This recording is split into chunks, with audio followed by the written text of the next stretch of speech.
오늘 본문이 이 솔로몬 이야기의 거의 이제 마지막 부분을 다루고 있는데요. 특히 솔로몬의 세 대적 중에서 외국인 하닷과 르손 두 명에 대해서 소개를 하고 있습니다. 그리고 내일 본문에는 여로보암이 나옵니다. 근데 하닷은 이스라엘 남쪽 에돔에 속한 사람이지요. 다윗과 에돔이 먼저 사이가 좋지를 못했어요. 기억하고 계시겠지만 사울의 부하 에돔 사람 도액이 이 제사장들을 학살한 일이 그의 마음에 큰 영향을 미쳤을 겁니다. 그래서 다윗은 왕이 되자마자 에돔을 정복하려고 합니다. 처음에는 잘 안 돼서 본문에 나온 것처럼 병사들이 죽었어요. 그러자 요압이 가가지고 이를 역전시키고는 아주 보복을 심하게 합니다. 그때 에돔 왕족 중에서 하나였던 하닷이 이집트에 도망을 가서 바로의 궁궐에 살며 결혼 관계를 맺습니다. 그 이후에 다윗과 요압이 죽으니까 돌아오려고 했고, 이를 막으려고 솔로몬은 여러분들이 아시는 대로 이집트 공주하고 결혼을 하는 겁니다. 그런데 이 방법이 큰 도움이 되지를 못했어요. 이 하닷, 에돔 사람들이 믿던 우레의 신을 의미하는데요. 그 이름을 그대로 땄는데요. 그 하닷이 애굽에서 누리고 있었던 부귀 영화를 멀리하고는 이 에돔으로 돌아와가지고는 게릴라전을 펼치면서 마치 이스라엘의 모세와 같은 역할을 에돔을 위해서 하게 되는 거죠. 여기에 그 솔로몬이 아직 죽지 않았을 때에 이집트가 20왕조에서 21왕조로 정권 교체가 됐어요. 나라가 바뀌었어요. 그러면서 새로운 왕이 들어서는데 그 사람의 이름이 시삭입니다. 이스라엘을 아주 미워해서 솔로몬의 대적이었던 여로보암의 망명을 받아주고 그 아들 르호보암 때는 글을 보내가지고 이스라엘을 남북으로 쪼개버립니다. 그리고 예루살렘을 공격하죠. 우리나라 역사를 생각해 보세요. 남하고 북쪽이 쪼개진 게 우리나라 일생일대의 비극이지 않습니까? 근데 그거를 솔로몬이 이집트의 공주하고 결혼했어요. 아무런 도움이 되지를 않았어요. 또 오늘 성경 말씀에 보면 남쪽에 하닷이 있다면 북쪽에는 르손이라는 사람이 있는 거죠. 그의 나라 소바가 다윗에게 정복당할 때에 다메섹 근처에 도망가 있다가 사람들을 모아가지고 게릴라전을 펼칩니다. 그래서 결국은 솔로몬이 다메섹을 빼앗기게 되고 그 다음에도 솔로몬을 여전히 괴롭히게 됩니다. 이렇게 남쪽에는 하닷, 북쪽에는 르손이 괴롭힌다면 이스라엘 안에는 여로보암이 있는 겁니다. 내일 본문 읽어보시면 처음부터 여로보암이 솔로몬을 대적하는 반역자였던 건 아니었어요. 오히려 신임을 받았죠. 그래서 다윗성이 무너진 부분, 그리고 밀로라는 곳을 건축할 때에 요셉 지파를 이끌 자로 솔로몬이 그를 세웠죠. 근데 어느 날 길을 가는데 아히야라는 예언자가 와가지고 그에게 북쪽 열지파를 위한 왕이 되라는 하나님의 선포를 듣게 되지요. 놀란 그가 이게 뭐지? 그리고 동료들에게 이야기를 했더니 그랬던 것 같고 이를 솔로몬이 듣고 나가지고는 그를 죽이려고 합니다. 다시 말하면 뭡니까? 솔로몬을 지탱하고 있는 거대한 축이었던 그 나단을 비롯한 그 예언자들이 솔로몬에게서 완전히 돌아섰던 겁니다. 하나님의 명령으로. 큰 축이 부러지는 거죠. 그래서 솔로몬이 그를 죽이려고 하죠. 살기 위해서 이집트로 도망갔다가 새로 들어선 왕인 시삭의 도움을 받게 됩니다. 그리고 아까 말씀드렸듯이 결국 시삭 왕은 여로보암을 이용해가지고 이스라엘을 쪼개버리고 그리고 남유다 왕국을 초토화시키게 되죠. 남, 북, 이스라엘 안 이런 대적에게 솔로몬이 시달리게 됩니다. 솔로몬은 이에 대해서 어떻게 대비를 하고 준비를 하고 방어를 했을까요? 아까 말씀드렸듯이 제일 처음에는 남쪽의 적을 막기 위해서 이집트의 공주하고 결혼을 했던 것 같아요. 그런데 그녀가 시집 오니까 그녀에게 줄 집을 위해 가지고 뭘 시작해요? 궁전공사를 시작하죠. 그 다음에는 북쪽의 적을 막기 위해서 여러 요새들을 세우게 됩니다. 이렇게 솔로몬이 대비를 하다 보니까 무슨 문제가 생깁니까? 이스라엘 사람들은 끊임없이 건축해야죠. 세금 내야죠. 노동해야죠. 시달리게 됩니다. 그래서 누가 탄생하는 거예요? 여로보암이 탄생하는 거예요. 솔로몬이 인간적인 방법을 쓰면 쓸수록 그가 안전해지는 게 아니라 대적이 더 많아지고 오히려 더 위험해져요. 왜 이렇게 솔로몬 왕의 대책이 소용이 없게 되었는가? 그 이유에 대해서 오늘 본문 14절이 그렇게 설명을 하는 거예요. 여호와께서 에돔 사람 하닷을 일으켜 솔로몬의 대적이 되게 하시니, 겉보기에 대적은 분명히 눈에 보이는 에돔 사람 하닷인데요. 실제로는 누가 대적하고 있는 거예요? 하나님이 솔로몬을 대적하고 계신 거예요. 그들 뒤에 하나님이 계시고 주님이 대적하신다면 사람에게 이길 수 있는 방법이 있을까요? 없지요.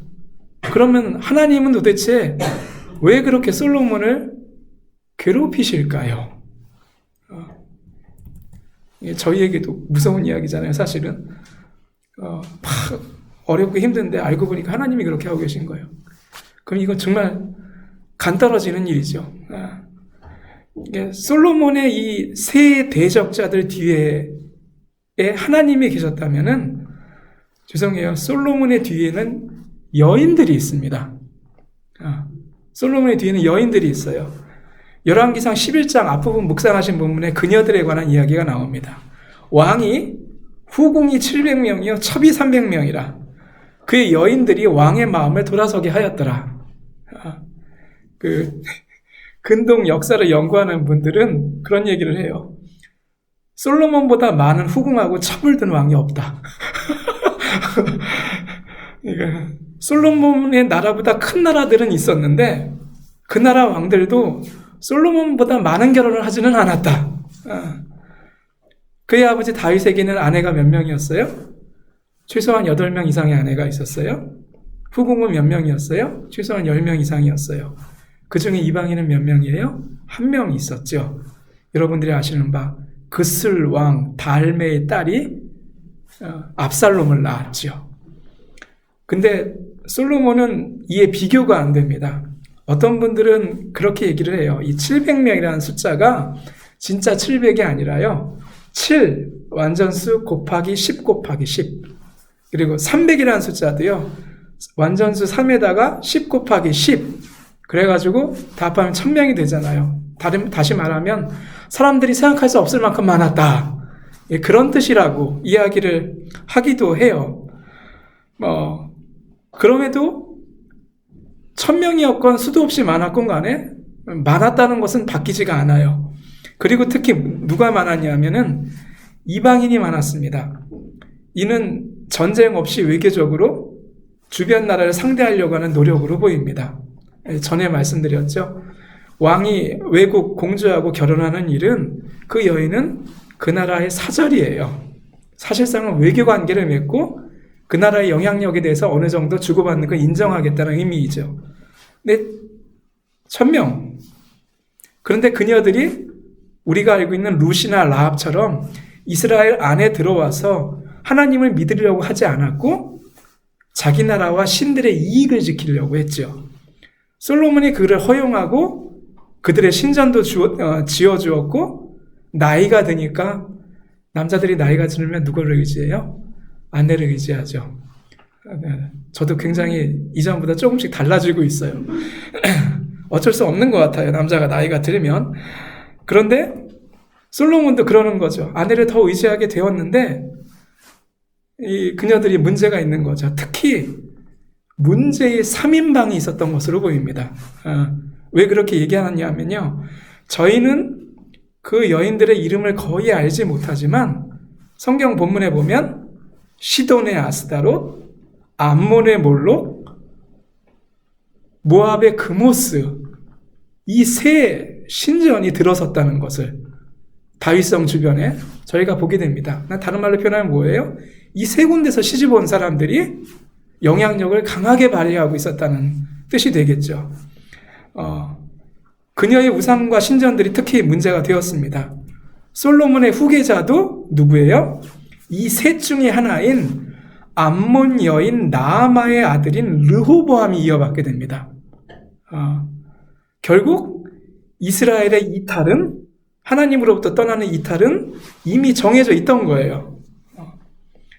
이러한 솔로몬의 결혼 생활은 이스라엘이 장차 하나님 신앙으로부터 자꾸 떠나려고 하게 되는 그 이유를 완전히 만들어 놓았습니다. 어떤 분은 그렇게 표현하세요. 여호와는 자신의 이름으로 거짓되게 통치하는 자들에게 대적자들을 일으키신다. 솔로몬이 이제 이름만 남은 거예요. 속은 완전히 바뀐 거죠. 사실 저희한테도 그 어려움이 있어요.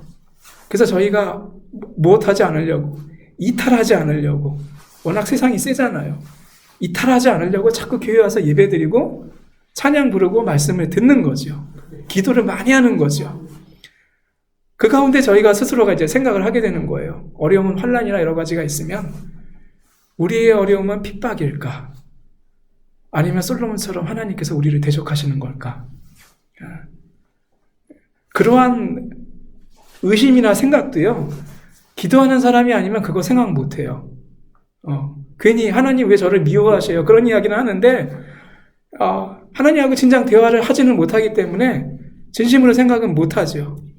근데 기도하는 사람들은 그걸 알아요. 그 답이 사실은 저희 안에 있다는 거를. 오늘 열왕기상 본문도 그렇게 얘기하잖아요. 솔로몬이 다윗이 여호와를 온전히 따른과 같이 따르지는 않았다. 이게 무슨 말입니까? 따르지 않은 건 아닌데 온전하지는 않았다고 이야기를 합니다. 100 중에 하나가 온전하지 않으면요, 결국 나머지 99이 망가져요. 저희가 코로나 겪으면서 알잖아요.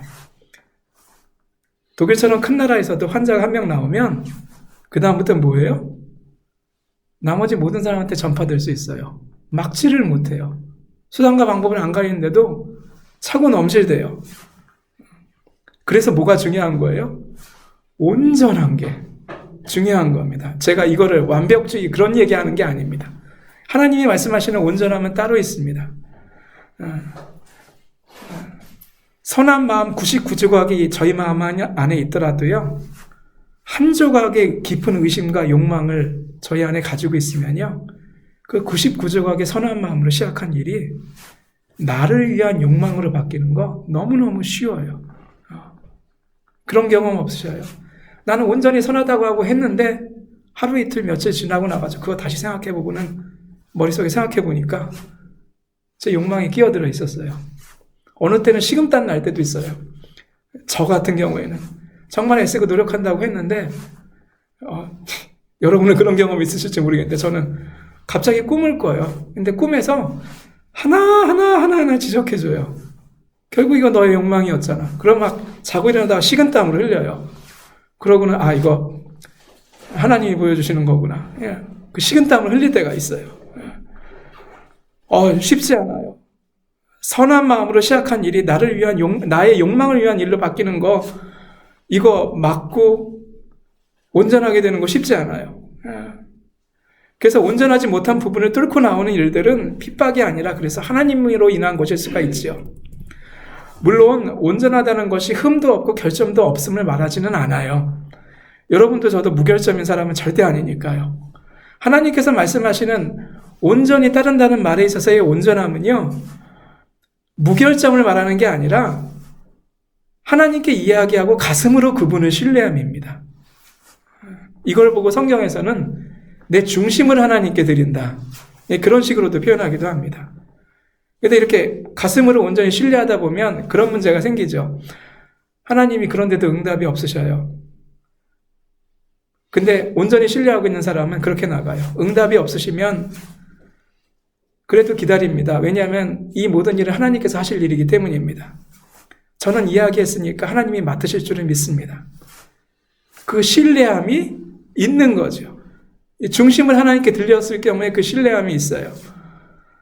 그렇게 신뢰하고 믿고 간절히 기도하고 맡겼는데 그럼에도 불구하고 또 일이 꼬여요.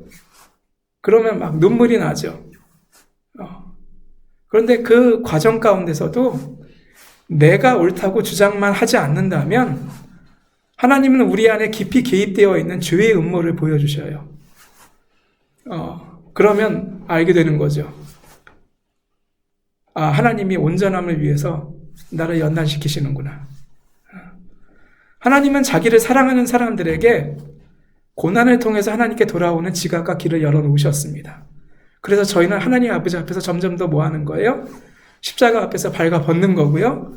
그 다음에 저희에게 있어서의 고난은 더 이상 옛날 방식의 연단이 아니라 그건 어느 틈엔가 사라지고 우리에게 다가오는 십자가의 어려움이 있더라도 고난이 있더라도 그걸 깨치고 넘어가는 거죠. 그 가운데 우리는 중심을 드린다는 성경 말씀이 무엇인지를 점점 깨닫게 되는 겁니다. 욥기 20장 2절에 보면요. 이 소발이라는 친구가 욥에게 말했다고 하는 아주 생소한 말씀이 저희에게 있습니다. 제가 읽어드릴게요. 그러므로 내 초조한 마음이 나로 하여금 대답하게 하나니 이는 내 중심이 조급함이니라. 욥이 죄가 없는데도 불행을 당하고 있는데 하나님께 기도하면서 그 불행 가운데도 신앙을 잃지 않으려고 버티고 있어요. 근데 욥의 친구들은 그를 보자마자 굉장히 조급해요. 마음의 중심에 있는 이야기들 그냥 막 쏟아놓는 거예요. 네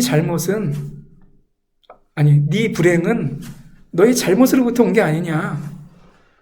그러고는 굉장히 성급하게 판단하고 정죄하면서 자신들의 방식대로 욥을 정죄하고 끄집어내려고 사실은 스스로 죽게 하려고 하지요. 그런데 그때 얼마나 정죄하는 마음을 가진 이 친구들이 조급했는지 성급했는지 소발이 자기 중심을 보고 그러는 거예요. 내 중심이 조급하다. 여기서 저희가 알 수 있는 게 하나 있어요. 뭐예요? 이 하나님을 향하지 않은 마음의 특징 중에 하나가 조급함이에요. 굉장히 급하거든요. 한국 사람들 이해 특히 약하잖아요. 굉장히 급하잖아요. 저도 말도 못하게 급해요. 그렇습니다. 우리 마음의 중심을 조급함이 그렇게 종종 점령을 해요. 물론 하나님께로부터 오는 조급함도 있는데요. 문제는 이 조급함이 우리의 일상을 점령하면요.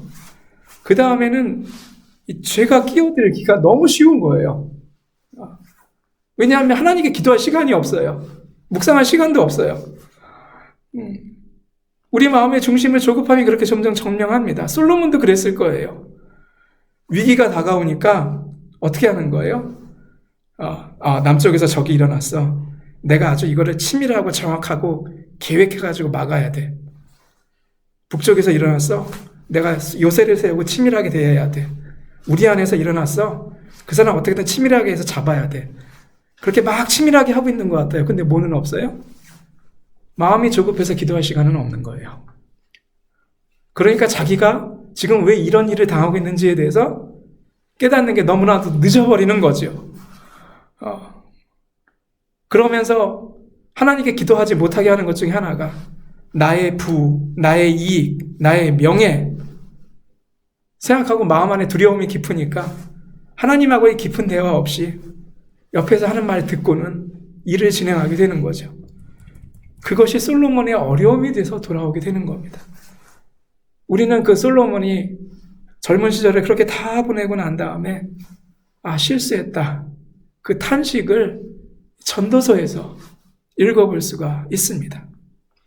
그래서 우리는 솔로몬이 우리 신앙의 모델이 되는 건 아닌 거죠. 저희 신앙의 모델은 누굽니까? 예수 그리스도입니다. 그분은 부도, 이익도, 명예도, 심지어 천국 시민권도 십자가 앞에서 모두 잃어버리셨어요. 자기가 스스로 놓으신 것도 있어요. 그런데 그 십자가는 오래전부터 하나님의 마음 안에서 계획된 일이었어요. 예수님은 그것을 아셔요. 그러니까 모든 상황 가운데 고난을 겪으시면서도 다른 사람들 보기에는 이상하리만치 조용하시고 기도하시고 그 길을 쭉 따라 가시는 겁니다. 그리고 또한 우리가 알고 있는 바 예정되어 있던 그 잠자는 자로부터의 부활의 첫 열매가 되신 것이죠. 저희가 그 예수님을 닮아간다는 것이 다른 사람들이 보기에는 어떨지 모르지만 그래서 저희에게는 가장 큰 명예인 겁니다. 이 땅에 수없는 건물들이 있고요. 수없는 계획들이 있어요.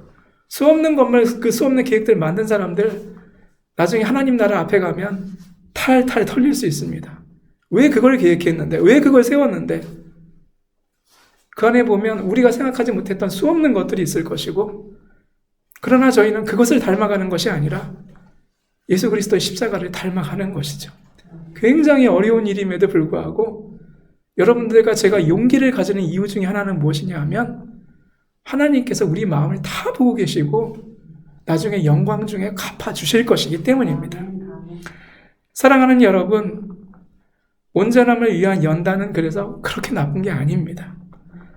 하나님의 대적은 솔로몬의 경우를 봐서 느끼시겠지만 안 되는 게 좋아요. 여호와를 따를 때에는 온전히 중심으로 따르는 게 좋아요. 특히 마음의 중심을 하나님께 드림이 필요합니다. 우리 마음의 단 한 조각이라도 세상의 부귀와 영화와 명예의 유혹에 넘어가면 나머지 마음은 진짜 쉽게 부패돼요. 이러한 마음의 중심을 흔들리지 않고 하나님께 드리기 위해서 가장 필요한 것은 조급하지 않는다는 것입니다. 조급한 성향 가운데 사탄의 유혹이 틈타고 들어와요. 그거를 잘 인내하시고 기도하시면 중요할 때 하나님은 음성을 들려주셔요. 아니면 사건으로 역사하셔요. 그러면 저희는 그 사인을 보면 신속하게 움직이면 됩니다. 그전에는 예수님처럼 고난당해도 응답받은 그 길을 그냥 조용히 가면 됩니다. 그 가운데 주님은 함께 하시고 핍박이 있더라도 하나님의 동행으로 우리는 이기며 나아갑니다. 그 길을 함께 가시는 여러분과 제가 되기를 주의 이름으로 축원합니다.